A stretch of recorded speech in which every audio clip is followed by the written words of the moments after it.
بسم اللہ الرحمن الرحیم۔ ایک مرتبہ خلیفہ ہارون رشید لوگوں کے حالات معلوم کرنے کے لیے گشت کر رہے تھے۔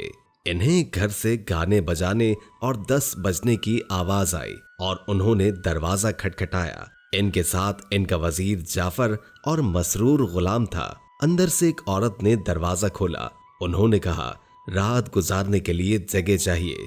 انہوں نے بخوشی اجازت دے دی اور کہنے لگی آپ کو رہنے کی اجازت ہے، مگر آپ کو ایک شرط پر یہاں رکھیں گے کہ یہاں جو کچھ دیکھیں اس کے بارے میں سوال نہیں کرنا۔ وہاں پر 3 قلندر پہلے سے موجود تھے جو پناہ کے لیے وہاں پر آئے تھے اور ان کے ساتھ ایک مزدور تھا۔ عورتوں نے گانا بجانا شروع کیا، پھر 10 بجائی اور پھر موج مستی کی، اور اس کے بعد انہوں نے اپنے مزدوروں کو 2 عدد کتیاں بندھی ہوئی لانے کا حکم دیا۔ مزدور نے ان دونوں کتیوں کو لا کر کھڑا کیا۔ زبیدہ اٹھی اور چابک لے کر دونوں کو اتنا مارا کہ خون جاری ہو گیا، اور اس کے بعد پیار کیا، زخم دھو کر ان کی مرہم پٹی کی اور پھر ان کو وہیں پہنچا دیا جہاں سے مزدور ان کو کھول کر لایا تھا۔ خلیفہ ہارون بہت حیران تھے اور چاہتے تھے کہ حال دریافت کرے، لیکن خاموش رہے۔ وہاں پر موجود قلندروں کو بھی اس بات پر حیرانی تھی۔ انہوں نے اپنے اپنے قصے زبیدہ کو سنائے۔ زبیدہ نے ان کے بعد ان کو بھی چھوڑ دیا اور خلیفہ ہارون رشید کو ایک سوداگر سمجھ کر ان کے غلام اور وزیر سمیت چھوڑ دیا۔ اگلے دن خلیفہ ہارون رشید زبیدہ اور ان کے ساتھ امینہ دربار میں پیش ہونے کا حکم دیا۔ زبیدہ خلیفہ ہارون رشید کو دیکھ کر بہت حیران اور پریشان ہوئی تھی۔ خلیفہ نے کہا کہ میں آپ کو کہانی سنانا چاہتا ہوں۔ اس کے بعد زبیدہ نے خلیفہ کے حکم پر اپنی کہانی سنانا شروع کی۔ یا امیر المومنین، یہ جو دونوں کتیاں ہیں جن کو میں نے مارا پیٹا، یہ میری سگی بہنیں ہیں۔ زبیدہ نے کہنا شروع کیا ان میں سب سے بڑی بہن میں ہوں۔ صافی اور امینہ میری سوتیلی بہنیں ہیں۔ والدہ کے انتقال کے بعد ورثے میں ہمیں کافی جائیداد ملی۔ میری حقیقی بہنوں نے اپنی منشا کے مطابق اپنے نکاح کر لیے اور شوہر کے ہمراہ چلی گئیں، لیکن ان کا انتخاب غلط ثابت ہوا۔ تھوڑی ہی مدت میں ان کا روپیہ پیسہ ختم ہو گیا اور ان کے شوہر نے ان کو گھر سے نکال دیا۔ یہ تباہ و برباد ہو گئیں اور میرے پاس آئیں۔ میں نے ان کو سر آنکھوں پر لیا اور ان کی خوب دلجوئی کی، جتنی دلجوئی میں کر سکتی تھی۔ ابھی 1 سال بھی پورا نہیں ہوا تھا کہ ان دونوں نے پھر شادی کا اظہار کیا۔ میں نے کہا کہ پہلے نکاح کے بعد کیا بھلائی ہوئی کہ تم دونوں پھر نکاح کرنے کا ارادہ رکھتی ہو؟ چند دن صبر کرو، مناسب وقت دیکھ کر میں تمہاری شادی کا انتظام کر دوں گی۔ لیکن دونوں بہنیں ضد کرتی رہیں اور حسب مرضی دوبارہ نکاح کر لیا، لیکن کچھ ہی دن کے بعد پریشان حال میں واپس آئے۔ میں نے مناسب نہیں سمجھا کہ ان کو اس وقت ملامت کروں۔ اپنے یہاں ان کو محبت سے رکھا، اور پھر چند مہینے گزرے تھے کہ دل میں تجارت کا خیال پیدا ہوا کہ مناسب مال خرید کر بصرہ کی طرف روانہ ہوئے۔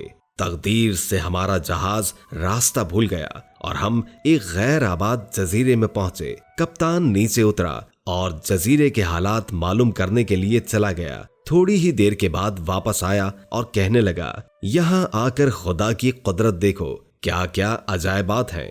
ہم سب اتر کر گھومنے پھرنے لگے۔ میری بہنیں ایک سمت چلی گئیں اور میں دوسری سمت۔ معلوم ہوتا تھا کہ پورا شہر آباد ہے، مکان نفیس، عالیشان بازار، سجے ہوئے باغات اور نہریں موجود۔ ہر طرف ہزاروں آدمی سڑکوں پر پھیلے ہوئے نظر آئے، لیکن سب کے سب پتھر کے بنے ہوئے۔ کوئی اپنی جگہ سے حرکت نہیں کرتا تھا۔ میں سخت پریشانی کے عالم میں آگے ہی آگے بڑھتی گئی۔ تھوڑی اور آگے بڑھی تو ایک مکان سے انسانی آواز آئی۔ میں نے اندر جھانک کر دیکھا تو ایک خوبصورت نوجوان بیٹھا قرآن مجید پڑھ رہا تھا۔ میں نے اندر جا کر اس کو سلام کیا۔ جب اس کی نظر مجھ پر پڑی تو دل کا عجیب حال تھا جو کہ میں عرض کرتے ہوئے شرم محسوس کر رہی ہوں، لیکن حضور کے سامنے سب واقعات پیش کرنے ہیں، اسی لیے مجبوراً کہتی ہوں کہ اس نوجوان کو دیکھ کر اس سے محبت کرنے لگی۔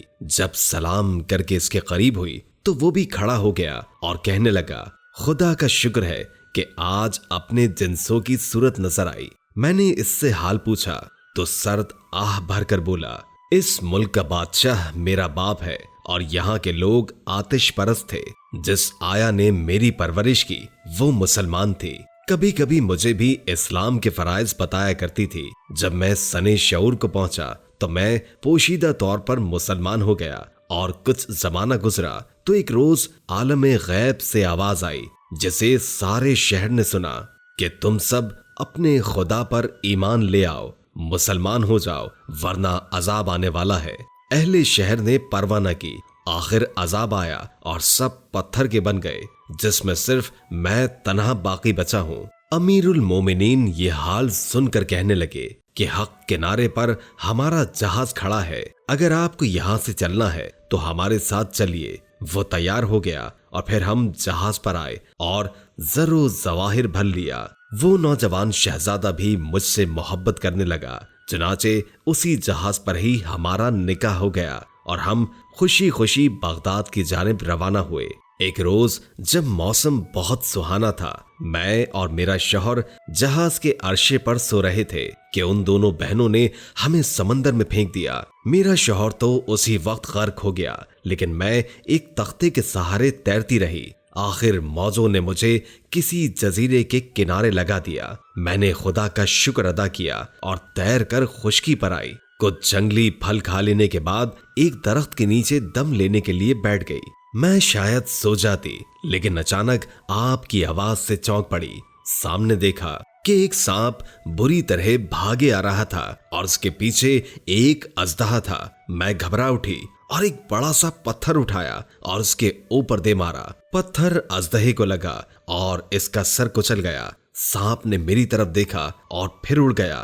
میں یہ معجزہ دیکھ کر بہت پریشان تھی، لیکن میں کر بھی کیا سکتی تھی؟ مجبوراً ایک صاف پتھر دیکھ کر اس پر لیٹ گئی۔ اس پریشانی کی حالت میں پتہ نہیں میری آنکھ کیسے لگ گئی۔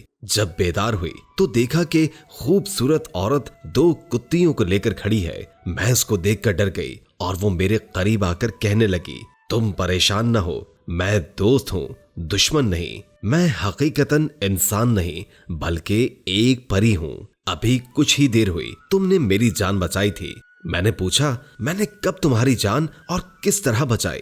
وہ بولی کہ جو دوڑ رہا تھا وہ میں تھی۔ خدا نے اس وقت تم کو میری مدد کے لیے بھیج دیا اور تم نے اس خبیث کو ہلاک کر دیا۔ اس ہلاکت کے بعد جب اطمینان سے میں نے تمہاری طرف دیکھا تو مجھے اصلی حال معلوم ہوا، چنانچہ میں فوراً اڑ گئی اور تمہارے جہاز کو با احتیاط بغداد پہنچا کر کل مال و اسباب کو تمہارے گھر پر رکھائی اور تمہاری غدار بہنوں کو بطور سزا کتیا کی شکل میں بدل دیا۔ یہ جو حاضر ہیں ان کا قصور صرف ایسا نہیں کہ اسی سزا پر اکتفا کیا جائے، بلکہ روزانہ 100 کوڑے ان کو مارو ورنہ تم نقصان اٹھاؤ گی۔ پھر کہنے لگی، تم آنکھیں بند کر لو۔ اس نے مجھے اٹھایا اور جب میری آنکھ کھلی تو میں نے خود کو بغداد میں اپنے مکان پر پایا۔ اس نے مجھ کو اپنا بال دیا کہ کبھی میری ضرورت ہو تو تم مجھے بلا سکتی ہو۔